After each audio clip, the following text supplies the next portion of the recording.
The AP poll was released this week. The SEC dominates yet again, and you will not believe what The Athletic wrote this week about the Texas Longhorns. A Locked On Squad edition starts You're now. talking ball with the SEC Squad, sponsored by Game Time.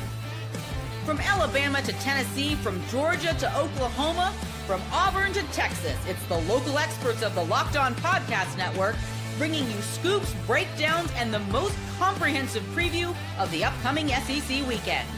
It's the SEC Squad, and we have a seat for you. Hurt feelings and thin skin are prohibited.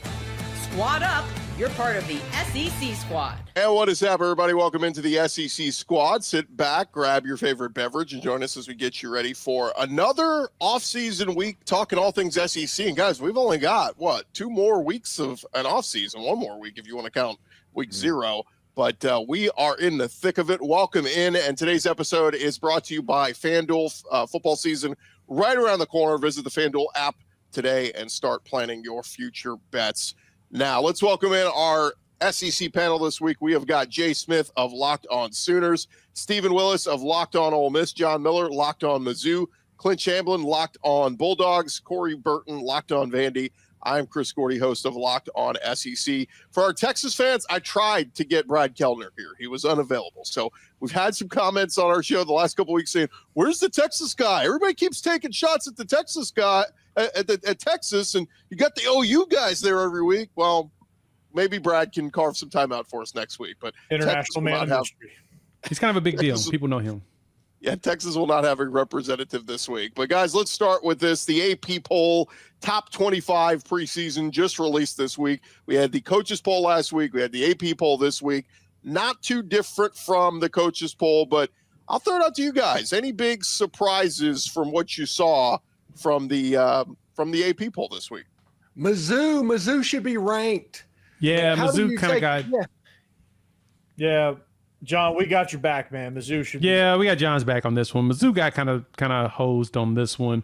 I'm actually surprised Auburn isn't on there. I've heard so many people talk about how high they are on Auburn with their veteran offensive line and things that they wouldn't be ranked. So I'm a little surprised, but I guess, they didn't want to show too much SEC bias, I guess. I'm not sure. Well, I guess that's the thing we can call it. I just didn't want to jump out too fast on Missouri, to be honest with you. So thank you guys for getting there. But yeah, especially not just that Missouri missed it, but missed it at 32nd. I mean, we're just talking about, no offense to Indiana. Hey, congratulations on the playoff appearance last year. The Hoosiers are still the losingest team in college football history, I do believe. Somebody correct me if I'm wrong there. Right. They had one good year, and we're crowning them 20th already. But Missouri, who's gone 21-5 the last couple years in the SEC, back of the line. I just don't really understand the logic there. I understand giving the Oklahoma Sooners, for example, the benefit of the doubt, Jay, but they've actually done something in their history, unlike Indiana. Why are we giving them the benefit of the doubt? Yeah, unless we forget, a year ago, it was who did Mizzou beat in the bowl game, John? Just a year prior? That would be the Iowa. Whoa, the year prior, that would be Ohio State. Another right. Big Ten team. This past year was Iowa. But that's where I thought you were going. But yeah, the Buckeyes of Ohio State. Yeah. Who are the national champions at number 3? I think they should be number 1 because they're the defending champions. But Mizzou, they should be in there for sure over Indiana. Probably over Boise because Boise's team from last year went to the Raiders. And, I think they should definitely be in there. Honestly, over Tennessee. I mean, it didn't take away the SEC bias thing. I think Missouri deserves the benefit of the doubt over Tennessee right now whenever you've had 10-win seasons the last 2 years. Yeah, I think that's something that deserves a little bit benefit of the doubt because you've had that. And the schedule lines up very well for Missouri. So if you know they're going to potentially end up in the top 25, why not just go ahead and put them in the top 25 to start? I mean, heck, they could have been at the bottom. They moved down there with Tech, with Iowa State. Why isn't Iowa on here? That's very interesting. Also, you could replace Boise State. Can someone educate me on Illinois? I don't know much about them, but they're sitting at 12 and they have their number, made a lot of splash and a lot of noise, and they made the college football playoff. And people want teams that aren't relevant to be relevant to get more fans in. Corey, there's a fair point. I give you. Also, Illinois done a good job. Illinois is also number 4 in the country in returning production, and they actually had a 10-win team last season. So they're bringing back their number 6 in offense, 78%, and 72% on defense, which is 11th in the country. So they're bringing back vast majority of the players that they had from a team that finished with 10-3. So I think that's why they're getting the benefit of the doubt, and their schedule's also favorable too. So the thing that sticks out to me about this list is Tennessee and Clemson. Tennessee falls from coaches poll to the AP. That's what I'm always interested in. The AP and the coaches poll typically really, really similar. Tennessee 18th in coaches poll, drops down to 24 in the AP. Coaches poll also Clemson outside of the top 5 AP poll. They jump on into it. It's really unique to me that Tennessee falls that much. Clemson, if you're looking at the teams that win championship, you got to be within top 4 or top 6 historically college football playoff. So Clemson making that jump, kicking the Irish out, the Ducks down, Bama down a little bit in this poll. That's interesting to me. People are high Cade. I saw him play. I'm not high on Cade Klubnik, but maybe I'm crazy. I don't think he has what it takes. Clearly AP does. And then Tennessee dropping to 24. I get why. This actually fits. This 24 ranking fits more than the coaches poll. And so Tennessee is a team that has a spectrum that's very wide. And that's interesting to me as well. They're a huge wild card this year in the SEC. Yeah, Oklahoma didn't even get ranked in the coaches poll, and we're 18th in the AP poll, which I expected. The streak of 26 straight polls of being ranked in the top 25 in the preseason. Figured that was going to happen, especially after the abysmal last season. But bringing back majority of the defense and then adding in, the weakest links that you had was a quarterback. Your running game wasn't all that great, and your offensive line was struggling. Yeah, add all those components, kind of makes sense. But yeah, Vols dropping 24. I guess when you lose your quarterback, that kind of makes sense. So was it the right decision then? I mean, everybody was all on board with boot Nico, get rid of him. But then if we're going to disparage Tennessee and say they shouldn't even be a top 25 team because they lost Nico, well, then it was the wrong decision, right? Well, they replaced him with Aguilar, and we're not real sure about Aguilar, so that's probably the reason. Same thing with the young quarterbacks they got. What is it? Mecklinger as well as McIntyre. I mean, I've heard good things about McIntyre, but at the same time, they're still young, so you're still trying to figure out if they're going to provide a similar thing that Nico gave you last season. The other piece is they lost a lot of skills position guys. So you replace a lot of pieces that we have no clue about yet. And so since this Josh Heupel is the offensive dude, and they lost that one dude, James Pierce Jr. And their cornerback is coming back off an ACL tear 7 months ago. A lot of big pieces that they needed ain't probably going to be there for the first few games. So we got a lot of questions. And people need to keep in mind that the AP poll is only relevant now because it has existed for a century. The reality is in 2014, it ceased to exist as a relevant thing. So now you have people that are voting in the poll using it for biases and political stances and things like that. So there's going to be a little bit of a difference between the coaches and the AP as they start to diverge, because now the only poll that really matters comes in November. What political stance can you take voting in the AP, Stephen? The SEC Big Ten thing. That I got you. Yeah, right. that's what I don't mean anything that's going on with that. Nicole Auerbach did not rate Ole Miss, but like Baylor or somebody like that is number 12 in the country. It's very much to insert their own belief system into what's voting, what they want to do, and not just having a poll anymore. Got to stick it to the SEC. What loses me the most is not Nico. I could care less about him. He was not a good quarterback. Go up and it's the leading rusher and that front seven, one of the best front sevens in the entire SEC, and the leading rusher. Tennessee was a violent team last year. I don't know what they're going to be this year, but they were violent, and they're going to be young and inexperienced is what they're going to be. Yeah, but they're going to need another year. Didn't they have a track record? I mean, Jabari Small, like they've had running backs come through. I mean, and the one thing, Josh Heupel, I think, earns the benefit of the doubt. He's been nothing but successful since he's been in Knoxville. So I think they should get the benefit of the doubt. Look, they were a playoff team. So if we're going to ding them that hard and drop them out of the top 25, well, I'm looking at some of these other, first-time people like SMU and Arizona State going, hey, you got to prove it more to me than Tennessee. At least Heupel's got a track record of success. I agree with you. Offensively, I'm not that worried about Josh Heupel's offense. I think he could teach any of us how to run that offense playing the video game in an afternoon or so. It's not really all that complex.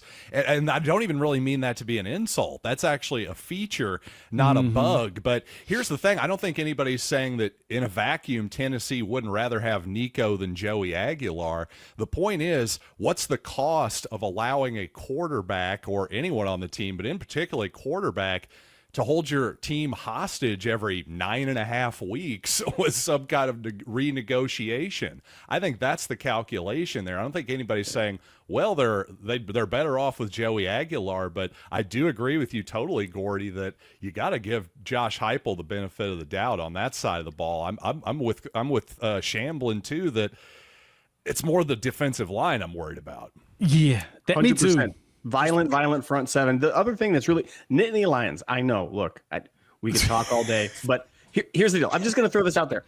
In the last 4 seasons, Kansas State has more wins over ranked teams than Penn State. Yeah. Big Ten, baby. That's what they do. The Big Ten they have 18, 20 teams.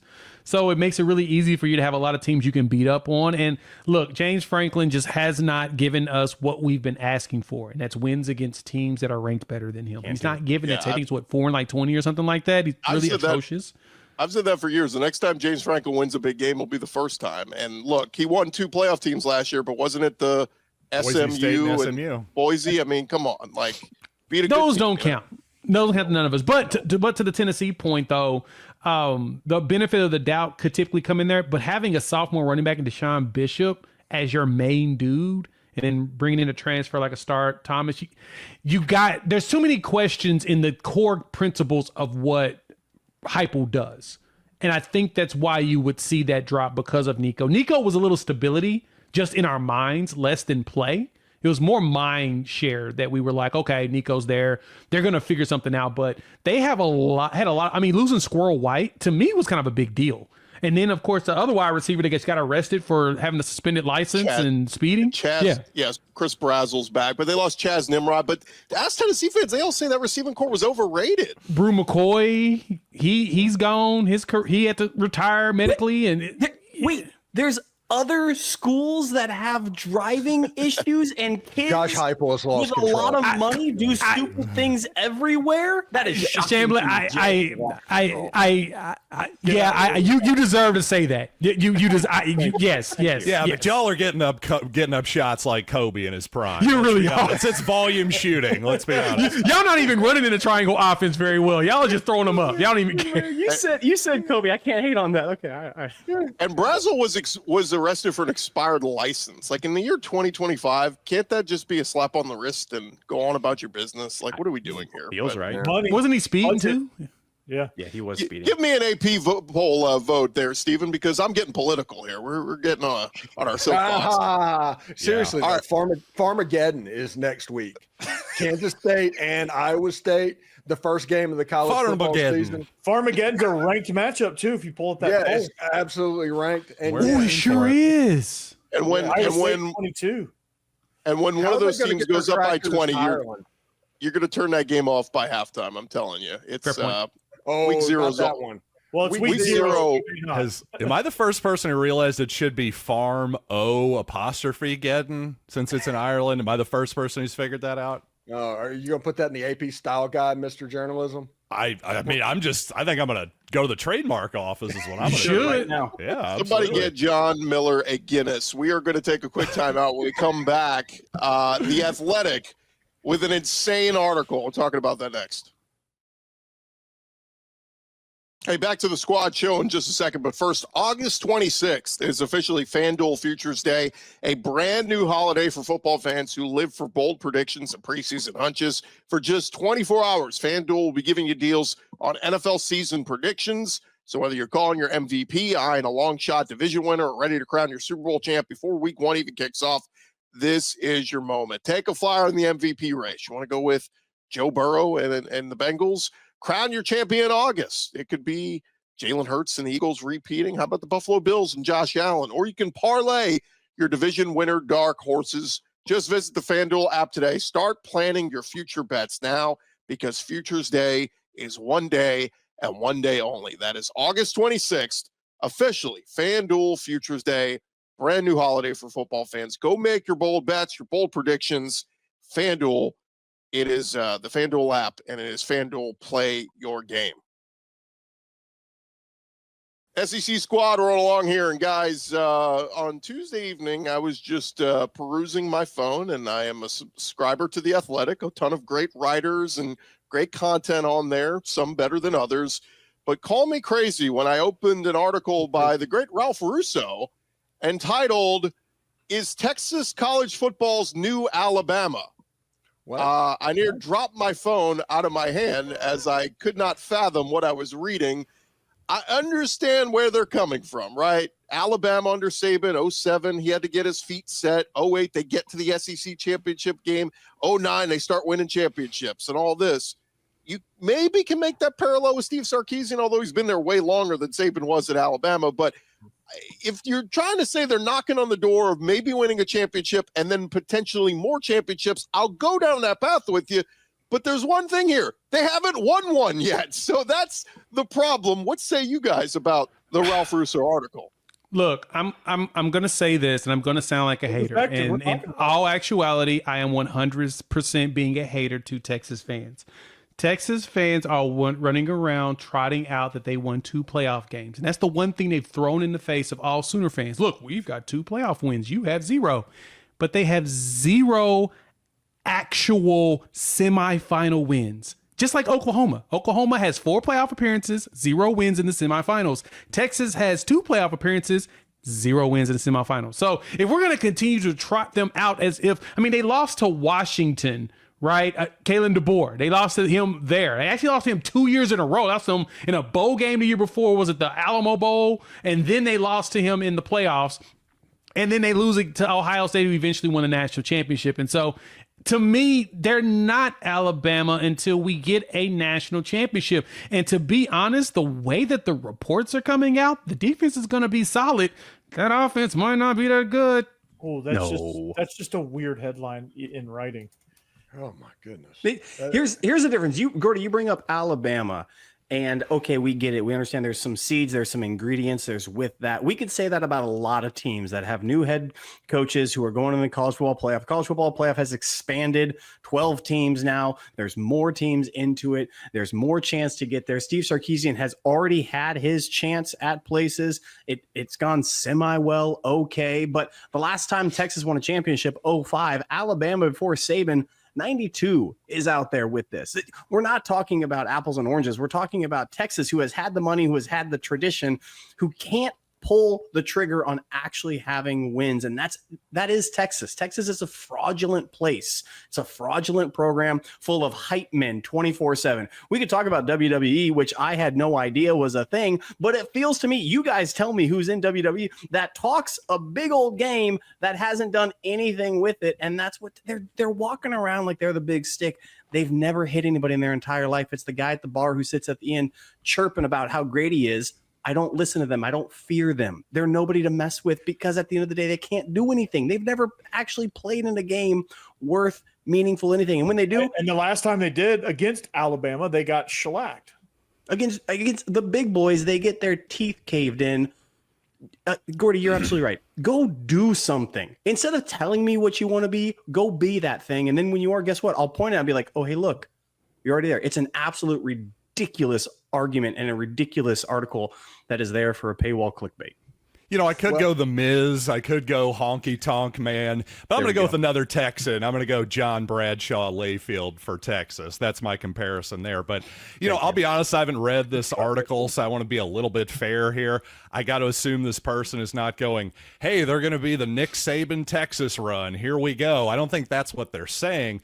What I assume they're saying is, hey, this is now the consensus #1 program in America. And even that is a bridge too far for this podcaster because I'm going to echo mostly of what you all have said there. What have they done to prove in that? This is definitely would be a forward-looking type of statement. To me, it's way too far forward-looking for that. To me, if you're going to say who's the new Alabama, I hate to say it, Clint, it's got to be Georgia right now, doesn't it? They won 2 in the last 5 years. Who the heck else can it be? Hey, I got something right here. Closest example. Texas is Georgia, but not Kirby Smart, Georgia. Texas is Mark Richt, Georgia. Oh, I like that. Yeah. That's a good call. Other way, Clint. They are highly ranked. They have all the talent and all the resources in the world, but they just can't beat the big boys. I remember a game with Mark Richt against the Alabama Crimson Tide where they came out in black jerseys. And They asked the Alabama coaches, I was there. "Oh, what is going on there?" It's like they're coming out for a funeral, and it was like 31-0 at halftime. Beat the big boys and talk. Until then, you are fraudulent. You are Mark Richt, Georgia. Yeah, no, that's probably the best comparison I've heard, because that's exactly what it is. They're going to rattle off a lot of wins, mainly because they're going to always get a favorable schedule, because they were just cheeks when realignment happened back in 2012 and Missouri and Texas A&M went over to the SEC. So for them, they're always going to get favorable schedules. They're going to get an opportunity to try to beat up on bottom feeding scheme. No offense, Corey. We know Vanderbilt's coming up. Diego Pavia is going to make some big things, but they get to beat up on Mississippi State. They get to beat up on Kentucky, right? They're going to be able to have the opportunities for that.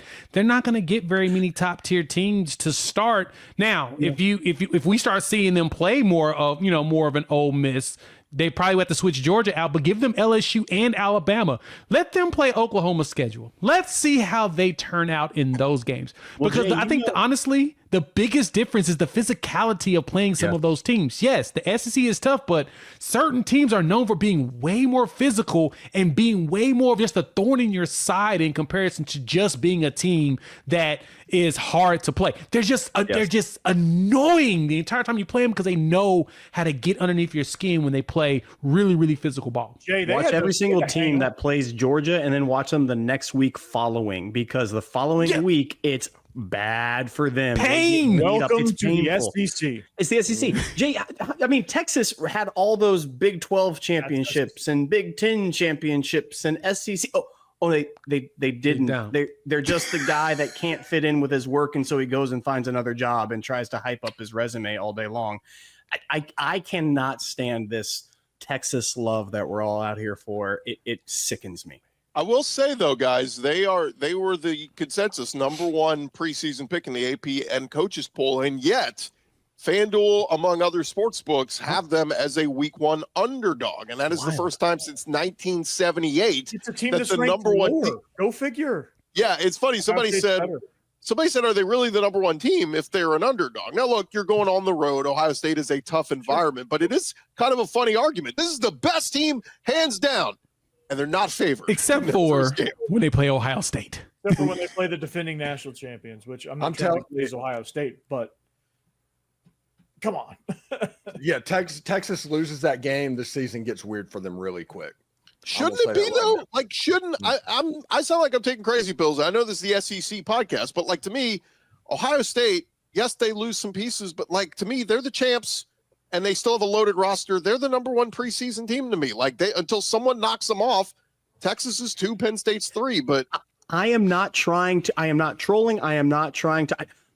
legitimately saying a 3-3 Texas after 6 games is a real and reasonable thing. I know we can talk all day long. If Lagway plays up to what everybody thinks he is in the swamp, and the Red River, that rivalry, it gets weird no matter what year it is. Yep. I don't care. That's 3 within 6 games, and all of a sudden Texas is no longer inside the top 15.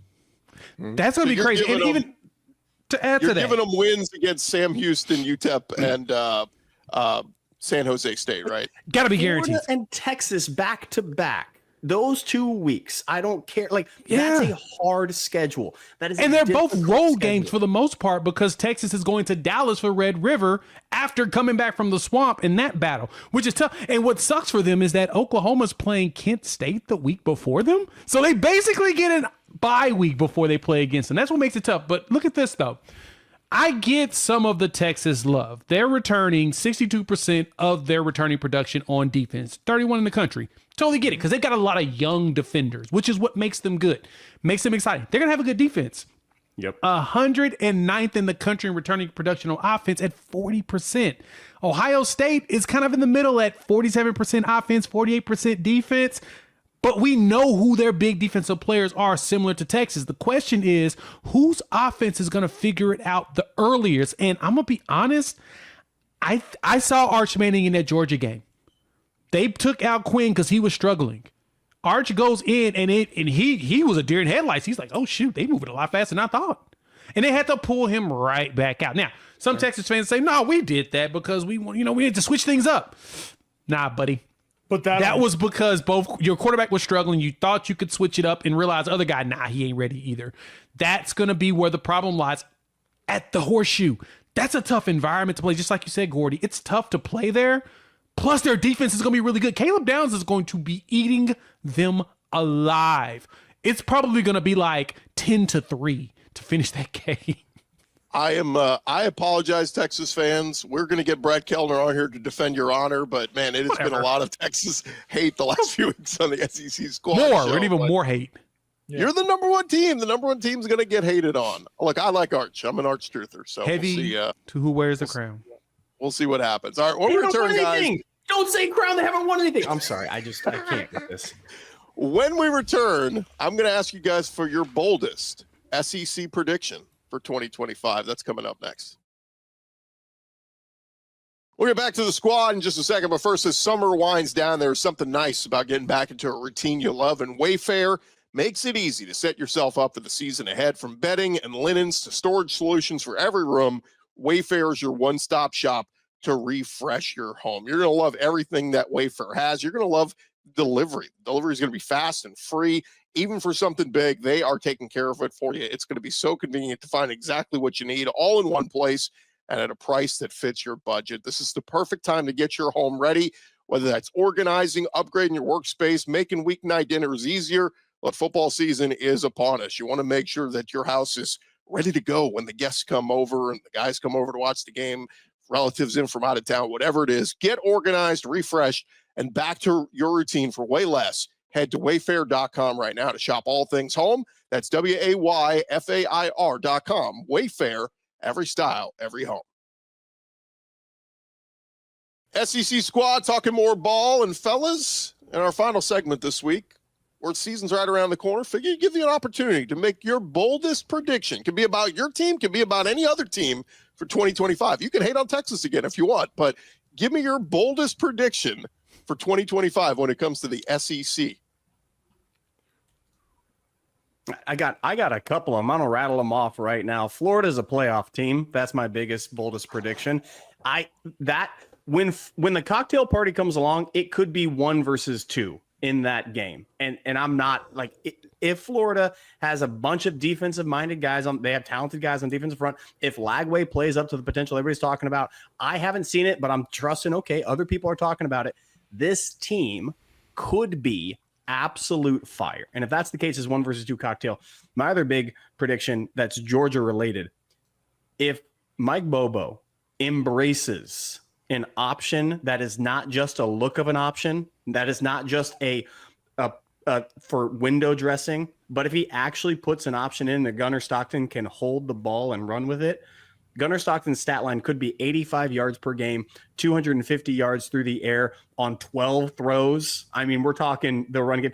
And Gunnar Stockton is now talked about and going New York, being invited to New York for that if we embrace an option game. Yes, come at me. Didn't Diego Pavia put those stats up last year for Vanderbilt? 800 yards rushing, 2,000 yards passing. Similar stats. Why did he get the invite? Come on. Because he's at Vanderbilt, Corey. You know why. I said bold take, Clint. I didn't say hot take. Man, you were coming with those flames. I'm coming, baby. Flamethrowers. Yeah. Corey, what you got? Okay. All right. Well, I did a crossover with Marler a couple of weeks ago, and I made the bold claim that Vanderbilt was going to upset South Carolina at Williams-Brice. So that was my bold take with him in that crossover. So I'm hoping that comes to fruition. So everybody out there, that it's there. South Carolina fans have already jumped on me for that one, so that's good. I think Texas is going to tumble, and I think Georgia's going to win the SEC again. That's just where I think it's. So you think Texas misses the playoff? Is that what you're saying by tumble? Mm-hmm. Ooh. My bold take is Vanderbilt starts the season 5-1. Oh. Wow. Okay. I haven't decided who the loss is, but the schedule's pretty favorable. When you travel to Vodtech, who I don't think is going to be that good. William Bryce is going to be a little bit more of a struggle because we think South Carolina is going to be really good. We've got to see if that defense is going to be up to snuff like it was last year because they did lose a lot of pieces. But when you have back-to-back quote-unquote cupcakes before you go to Tuscaloosa, I mean, you kind of set yourself up for a good situation to where you could go in there. You may even be able to pull, actually, bold take, they may actually pull off an upset on Alabama because Alabama plays Georgia the week before. That, as we talked about in the last segment, you play against certain teams, the next week you look like you're in pain. That's kind of what Kentucky does sometimes too. Mark Stoops, if anything, he builds a physical squad. They just don't know how to figure out how to throw the ball forward yards. They usually go back yards. But I could say Vanderbilt may actually end up 5-1 or 6-0. Jay, after I like it. one of his LSU. Jay, I like your style there, man. Vanderbilt's got a much more loaded roster than they've ever had. So that is people like Diego, man. People gravitating to him. Got to give him that. I mean, when you're talking about cutting WWE promos, I mean, he fits right on brand. Georgia has not lost a home game since 2019, correct? No, it's correct. Brought that up. Wow. And they get both Alabama and Texas in Athens this year. Yeah. Yep. So I was just going to say, here's my bold take. And I statistically, you want to break down the actual numbers here. I don't know how bold it is. I'll just say there's only one fan base I actually feel sorry for in the SEC, and it's Mississippi State, simply because right as the Pirate Mike Leach was getting the ball rolling down there, well, unfortunately, we lost him. And obviously, the Bulldogs went 0-8 last season. They're the consensus last place team right now. I think they're going to win a game in the SEC this year. I just think Jeff Lebby's a pretty good coach. I think he's a good enough coach that they shouldn't go winless again. I'm going to give a bold take on that as well. I think that Mississippi State starts the season off 6-0. Wow. And that's 2 SEC wins and beating Arizona State at home. So they will beat Tennessee, which I think they're going to end up beating Tennessee. I hate to say it, but I just don't feel right about them yet. That was going to be one of my bold takes, man. Wow. I'm sorry. Jay, I don't hate you saying that either. Jay, we should put Even more bold than I am. I love it. He's got an actual game. That's a way better take.